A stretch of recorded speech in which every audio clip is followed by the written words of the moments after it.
Rampak Pateklok dimulai.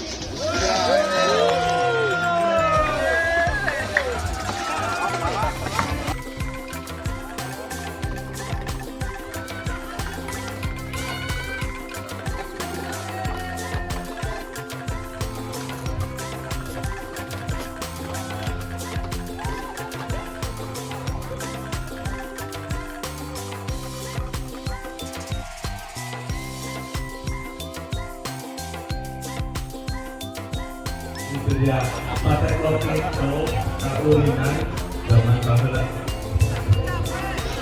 Ini jatuh pada Pak Kaulinan.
Acara Nyunda Jilid 7 ieu saperkawis urang tiasa ngukur rehna budaya Sunda urang teh adalah dipikat cinta ku urang salah keluargana anu buktosna nyaeta ku antusiasna masyarakat mengikuti festival-festival nu diayakeun ku panitia. Hatur nuhunnya mudah-mudahan ku ayana acara ieu urang salah keluarga Sunda sing langkung mikat cinta karena budaya urang salah budaya Sunda warisan di sepuh urang kapungkur anu mana budaya ieu teh aya harti-harti anu terkandung di dalamna.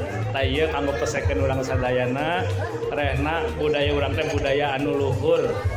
Mudah-mudahan sok sanaos di zaman kiwari ayana era globalisasi permainan-permainan anu sifatna elektronik ya. Mudah-mudahan permainan jadul urang, permainan Sunda urang sing tiasa kalestarikeun salamina. Amin ya rabbal alamin. Hatur nuhun. Pesan Kertawirama Jilid 7 simpering kanggo masyarakat sadaya margi ari Sunda teh ciri urangnya janten kapayuna mudah-mudahan acara ieu tetep aya lah gitu nya. Jadi Sunda teh jadi jati diri urang salamina gitu. Hatur nuhun.